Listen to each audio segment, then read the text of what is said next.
see it happen on CVM TV. Thank you. See it happen. See it happen. Hey, what up, one? Hi, I am Kendi Pang.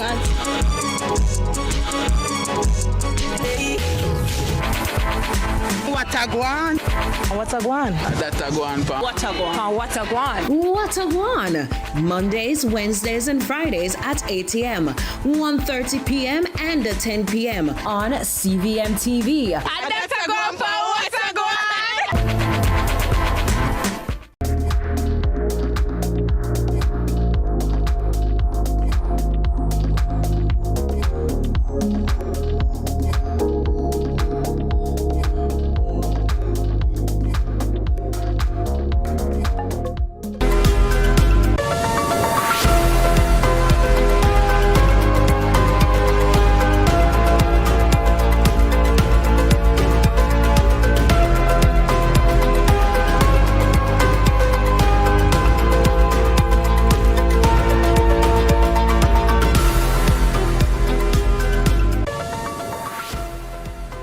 Thanks for joining us for CVM News at Noon. It's Friday, April 17, 2026.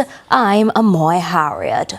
Up first this afternoon, the music fraternity is mourning the passing of legendary singer Ernie Smith, who died on Thursday evening at a hospital in Florida. He was 80 years old. CVM News understands that the reggae icon, who underwent surgery on Sunday for an intestinal issue, had been experiencing health challenges since June of last year.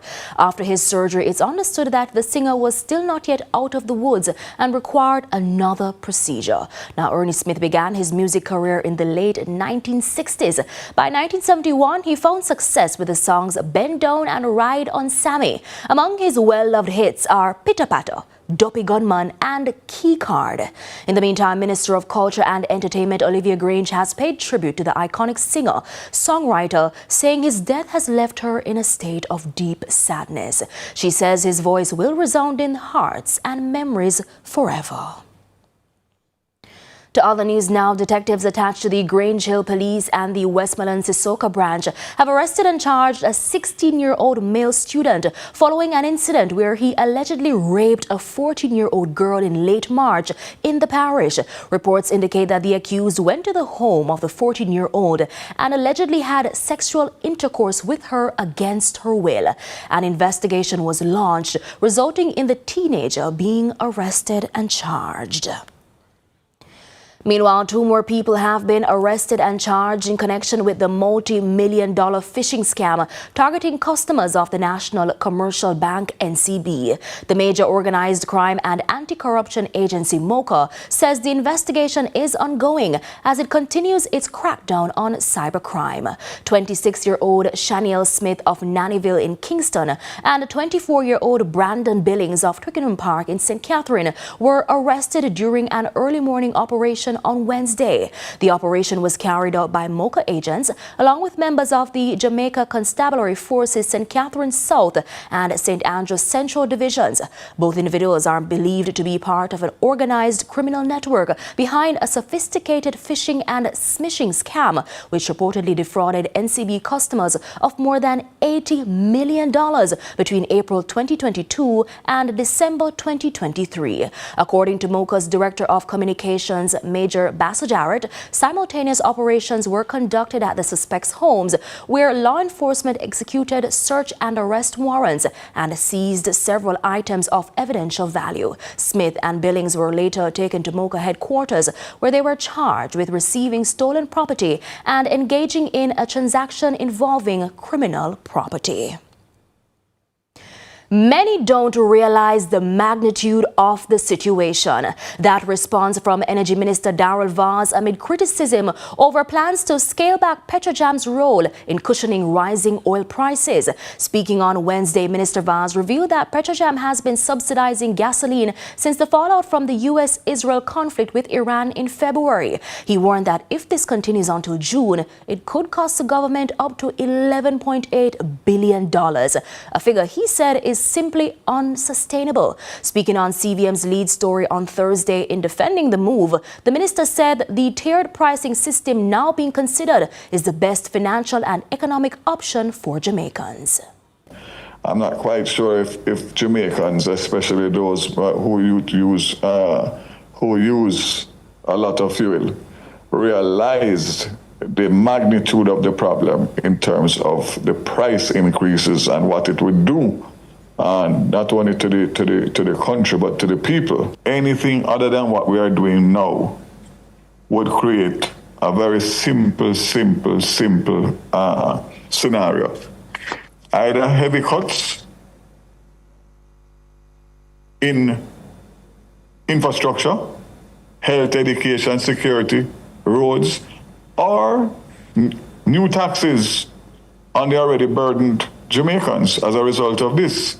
So we have decided to just pivot, protect the fiscal space needed to do the other things, and to work to see how we can balance. Meanwhile, the minister says although no concrete measures have been put in place, Jamaicans must now seriously consider emergency measures to ease the pressure on resources.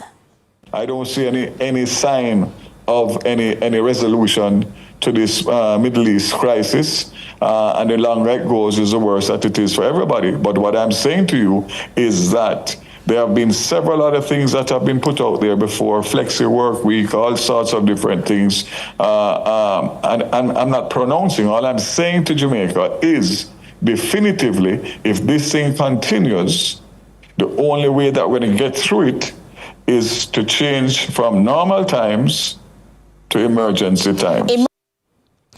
With excessive signs detracting from the character and space in residential areas, Kingston Mayor Andrew Swaby has approved a ban on unregulated billboards with an aim to preserve community aesthetics and protect public amenities. While turning these spaces into sterile or no-sign zones, Mayor Swaby says a greater focus will also be placed on LED and digital signage to ensure they're properly, or rather appropriately, posted. Natasha Williams reports. Under the signage regularization campaign, Kingston Mayor Andrew Swaby has approved the ban on unregulated billboards and signs in selected zones in Kingston and St. Andrew. This, he says, came in light of concerns from residents regarding the proliferation of unregulated signs in selected areas. Our objective is to create and maintain a safe, structured, and orderly advertising environment across the municipality. And compliance is critical in achieving this objective. He says improper signs pose a risk to safety and results in visual clutter and commercial imbalance. The mayor notes that entities were given a fair concession period to bring their signage to compliance, after which the Kingston and the St. Andrew Municipal Corporation, KSAMC, engaged stakeholders in a public education and sensitization campaign for regularization. To date, the corporation has collected approximately $27 million, of which $13 million represent arrears. This now transitions the KSAMC into the enforcement phase.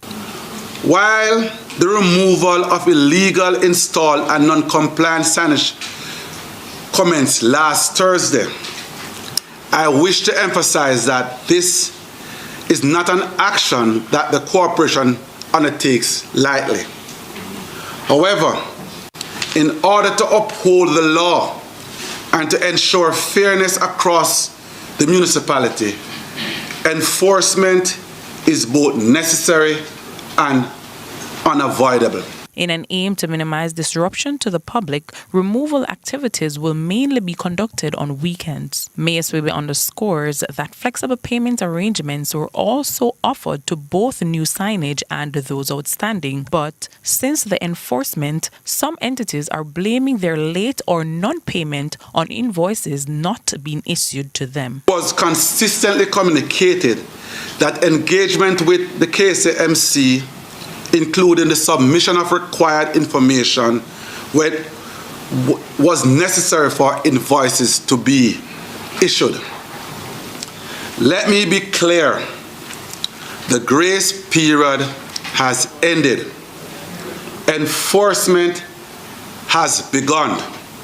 Nonetheless, compliance is still encouraged. The mayor made the announcement at the KSAMC monthly council meeting on Tuesday. He promised to collaborate with other uniformed agencies to ensure full compliance. Natasha Williams, CVM News. We take a break. More local stories when we come back.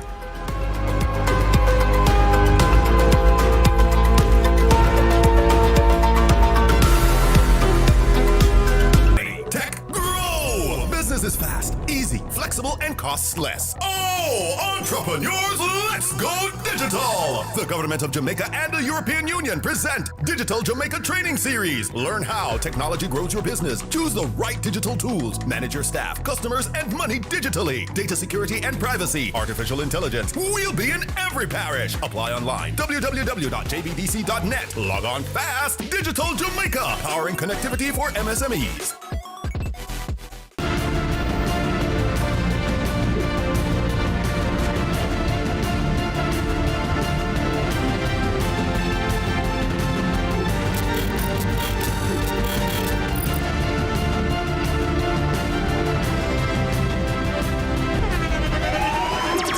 The internationally acclaimed On Stage with Winfred Williams. At a new time, Saturdays at 8 p.m. on CVM TV. So much more than entertainment.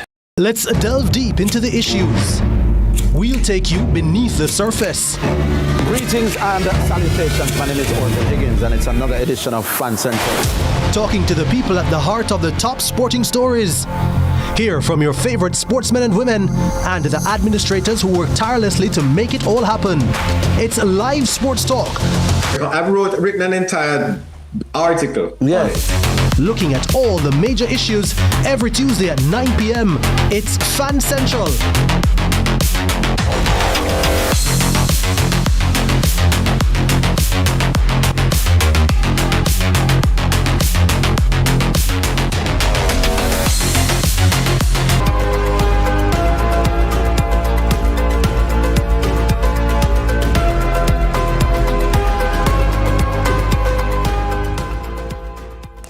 Welcome back. We are continuing the news. Growing concerns over garbage collection in Westmoreland have prompted business leaders and stakeholders to call on the opposition for urgent intervention as pileups continue to pose serious health and environmental risks across the parish. Jamaica has a real solid waste disposal problem. Diversifying our energy mix and trying to get our cost of energy down, but it's also a way of dealing with the solid waste problem. Now, Member of Parliament for Eastern Hanover, Andrea Perkis, is calling on the government to carry out immediate repairs to schools across Western Jamaica that were severely damaged during the passage of Hurricane Melissa. Ms. Perkis told CVM News that most schools across Trelawney, Hanover, St. James, Westmoreland and St. Elizabeth were badly damaged by the hurricane. And based on reports she has received, no work has started to rebuild some of these institutions. She added that in her constituency of Eastern Hanover, none of the 3 high schools that were severely damaged have been repaired to date.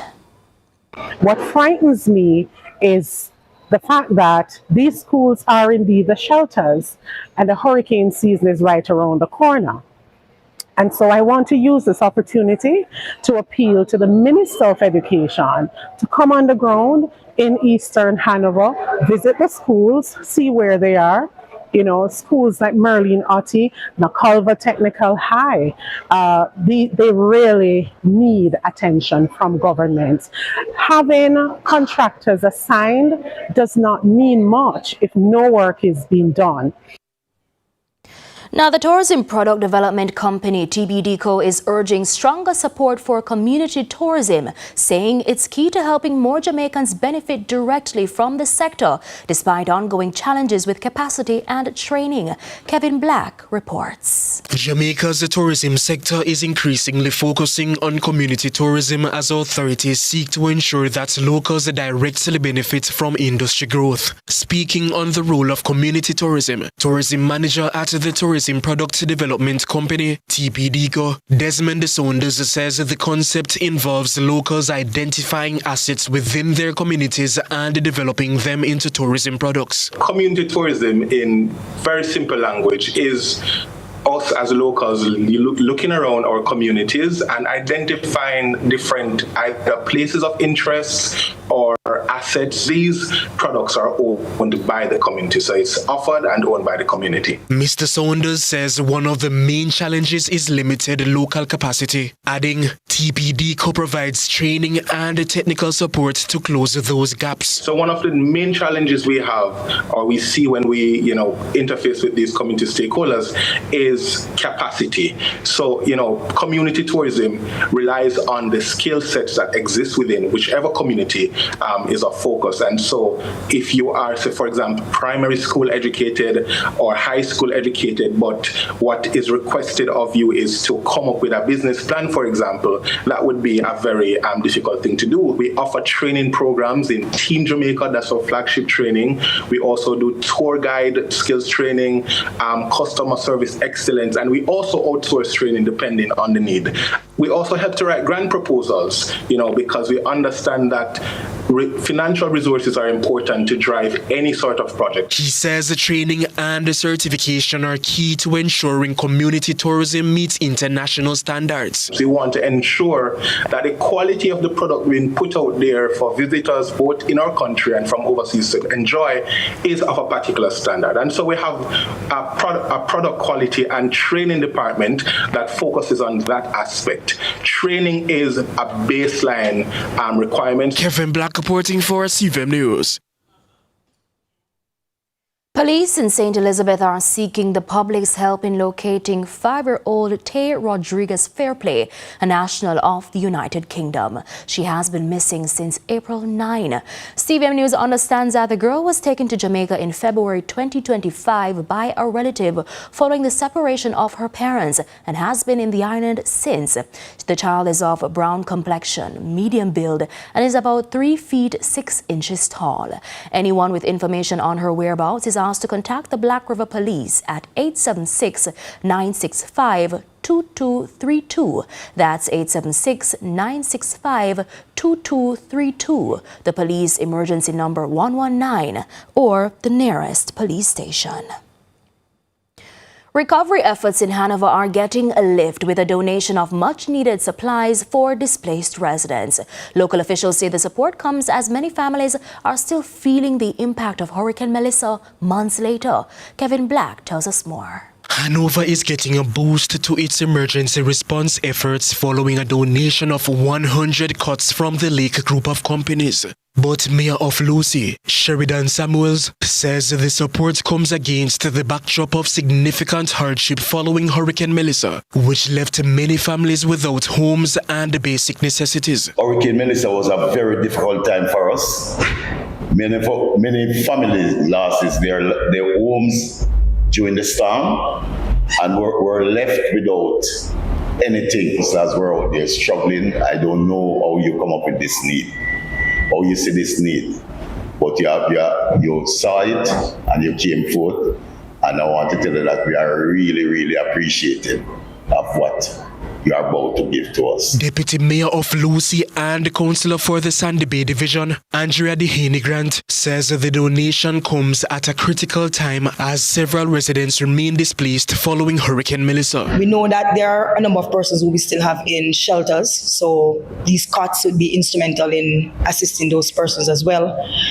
Plus, we are approaching the hurricane season, so these will also be used as part of our kit in going forward for this hurricane season as well. We are happy for this contribution, and we will ensure that the persons who are in need will receive these items. And I am sure that they will appreciate it, and it will be a benefit to the people in the parish. Meanwhile, the Deputy Mayor is pushing back against the perception that Hanover was spared the worst of the storm, insisting the parish suffered significant damage. Hanover was devastatedly damaged. There were a lot of households that were damaged. There are presently some persons who are in shelters. There are a lot of schools that are presently being held without roofs. Students are learning on the tarpaulins. There are a lot of elderly people who are presently staying with their neighbors because there's nowhere for them to stay as well. And I can tell you that we are trying, as we are a resilient parish, to get back things together, but we are nowhere where we want to be at this time. Kevin Black for CVM News. To news now overseas, the International Energy Agency has warned it will take 2 years for oil and gas exports from the Gulf to recover to pre-war levels. Al Jazeera has the details. A fishing trawler dangerously overcrowded leaves Teknaf in Bangladesh, a known departure point for desperate sea journeys, all hoping to reach safety and find work in Malaysia. But their boat capsized. Only a few were rescued. One of them is 25-year-old Rahela Begum. I didn't pay any trafficker. I wasn't connected to one. This was my in-laws' plan. They wanted to get rid of me because I couldn't have children. They had links to a trafficker and tried to sell me off. Another survivor, Muhammad Rafiq, was rescued by a passing merchant